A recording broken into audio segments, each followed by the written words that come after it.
ವಿಷಯ ಕಲಬುರಗಿ ಜಿಲ್ಲೆಯ ಯಡ್ರಾಮಿ ತಾಲೂಕಿನಲ್ಲಿ ದಿನಾಂಕ 3/12/2024 ಇದೇ ತಿಂಗಳು ನವೋದಯ ಶಿಕ್ಷಣ ಶಾಲೆಯ ಮುಖ್ಯಸ್ಥ ಹಾಜಿ ಮಲಂಗ್ ಅವರು ಬಡ ತಾಂಡಾದ 11 ವರ್ಷದ ಬಾಲಕಿ ಪರಿಶಿಷ್ಟ ಜಾತಿಗೆ ಸೇರಿದ್ದು ಇವಳಿಗೆ ಅತ್ಯಾಚಾರ ಮಾಡಿದ್ದಾನೆ.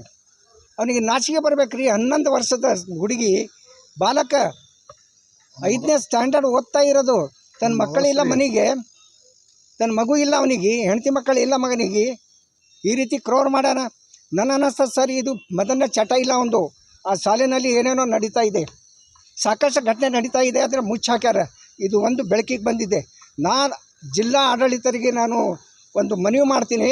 ನೀವು ತಕ್ಷಣ ಒಂದು ಉನ್ನತ ಮಟ್ಟದ ಸಮಿತಿ ರಚನೆ ಮಾಡಿ ಆ ಹಾಜಿ ಮಲಂಗ ಗಣಿಯಾರ್ದ ಡಿಟೇಲ್ ಆಗಿ ತೆಗಿಬೇಕು.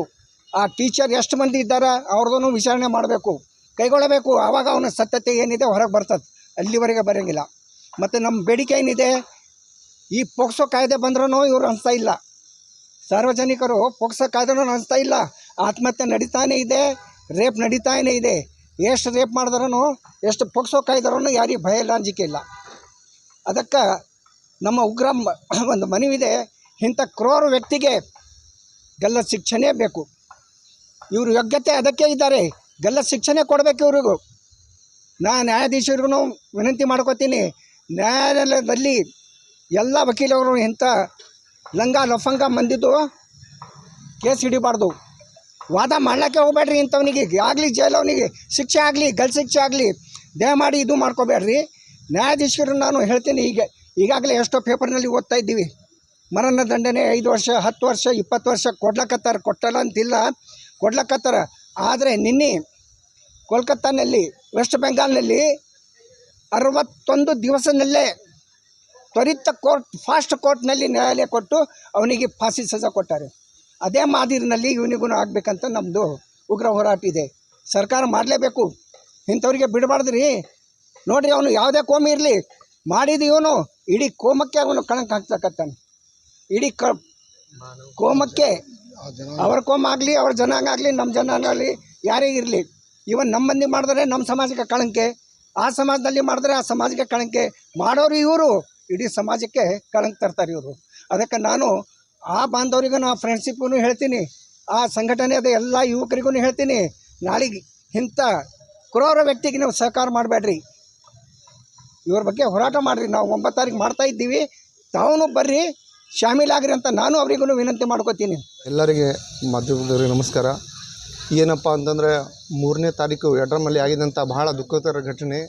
ಒಂದು ಮಗುವಿಗೆ, ಒಂದು 11 ವರ್ಷ ಮಗುವಿಗೆ ಒಬ್ಬ ನರ ರಾಕ್ಷಸ, ಅವ ಮನುಷ್ಯ ಅಂತ ಹೇಳೋಕ್ಕಂತೂ ಲಾಯ್ಕೆ ಇಲ್ಲ ಅಂಥ ವ್ಯಕ್ತಿ ಒಂದು ಮಗುವಿನ ಮೇಲೆ ಒಂದು ಅತ್ಯಾಚಾರ ಎಸಗಿ ಅವಳಿಗೆ ಬೆದರಿಸಿ, ಮತ್ತು ಯಾರಿಗೆ ಹೇಳಿರ್ದಂಗೆ, ಮತ್ತು ಅವ್ರ ತಾಯಿ ಕೂಡ ಅವರಿಗೆ ಕೂಡ ಹೆದರಿಸಿ ತನ್ನ ಏನು ವಿಕೃತನೆಯನ್ನು ಮುಚ್ಚಿಕೊಂಡಂತ ಹಾಕಿದ ಪ್ರಯತ್ನ ಮಾಡಿದರು.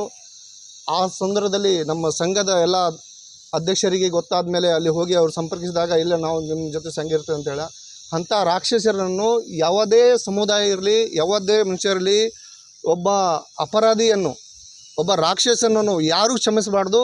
ಅದಕ್ಕೆ ಎಲ್ಲರಿಗೆ ಮನವಿ ಮಾಡಿ ಹೇಳ್ತೀವಿ. ಎಲ್ಲ ಹಿಂದೂ ಪರ ಸಂಘಟನೆ ಆಗಿರ್ಬೋದು, ಬೇರೆ ಸಂಘಟನೆ ಆಗಿರ್ಬೋದು, ಇನ್ನೂತರ ಆ ಸಮಾಜ ಸಂಘಟನೆ ನೋಡ್ಕೊಂಡು ನಾವು ಮನವಿ ಮಾಡ್ತೀವಿ. ಅವ ನಿಮ್ಮ ಸಮಾಜಕ್ಕೆ ಒಂದು ಕಳಂಕದ ಅವನು ಮನುಷ್ಯತ್ವನೆಲ್ಲ, ಅಂಥವನಿಗೆ ಗಲ್ಲೆ ಶಿಕ್ಷಣೆ ಅದು ಒಂದೇ ಗುರಿ. ಮತ್ತು ಪೋಸ್ಕೆ ಕಾಯ್ದೆ ಆದರೂ ಭೀ ನಾನು ಜಿಲ್ಲಾಡಳಿತಕ್ಕೆ ಮನವಿ ಮಾಡ್ತೀನಿ. ಎಷ್ಟು ಪೋಸ್ಕೋ ಕೇಸ್ ಆದರೂ ಭೀ ಇನ್ನಿತರ ಘಟನೆಗಳು ಇತ್ತೀಚಿನ ದಿನಗಳಲ್ಲಿ ಭಾಳ ಹೆಸರು ನಮ್ಮ ಜಿಲ್ಲೆಯಲ್ಲಿ ನಡೀತಾ ಇದೆ. ಅದಕ್ಕೆ ಯಾಕೆ ನಡೀತಾ ಇದೆ ಅದು ಗೊತ್ತಿಲ್ಲ. ಅದಕ್ಕೆ ಏನು ಹೆಚ್ಚಿಸ್ಕೊಂಡು ಅದಕ್ಕೆ ಏನು ಕ್ರಮ ಕೊಳ್ತಾರೋ, ಒಂದು ಸಮಿತಿ ಮಾಡ್ತಾರೋ, ಏನು ಮಾಡ್ತಾರೋ ಗೊತ್ತಿಲ್ಲ. ಈ ಭಯ ಒಂದಿಂದ ಕಾನೂನು ಒಂದು ಭಯ ಯಾರಿಗಿಲ್ಲ.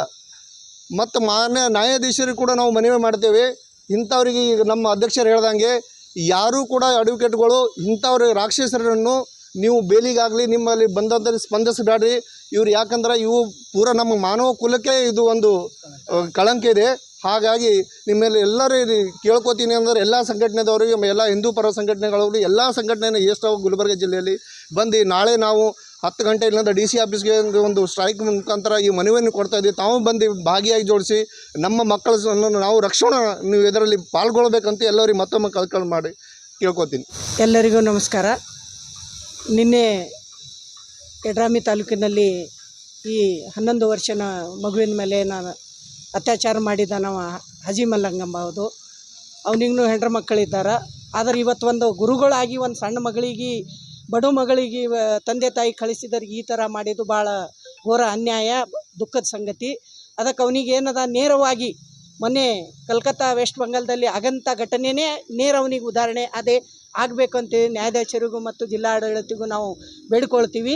ಅದಕ್ಕೆ ಅವನ ಆಸ್ತಿಯೆಲ್ಲ ಮುಟ್ಟುಗೋಲು ಮಾಡಿ ಸರ್ಕಾರ ಅವನಿಗೆ ಈ ಮಗಳಿಂದ ಮುಂದಿನ ಭವಿಷ್ಯಕ್ಕೆ ಅವ್ರ ತಂದೆ ತಾಯಿಗೆ ಎಲ್ಲರಿಗೆ ಏನದ ಪೊಲೀಸ್ ಪ್ರೊಟೆಕ್ಷನ್ ಕೊಡಬೇಕು ಏನೇ ಇದು ಆದ್ರೆ. ಅದಕ್ಕೆ ಈ ಎಂಥ ಅವನಿಗೆ ಒಮ್ಮೆ ಇಂಥ ಶಿಕ್ಷೆ ಕೊಟ್ಟನೇ ಮುಂದೆ ಎಲ್ಲರೂ ಇದಕ್ಕೆ ಅನಿಸ್ತಾರ ಅಂಥೇಳಿ ನಾನು ಎಲ್ಲರಿಗೆ ತಮ್ಮಲ್ಲಿ ಹೊಂದಿಸಿ ನಾನು ಒಂದೆರಡು ಮಾತು ಮುಗಿಸ್ತೇನೆ.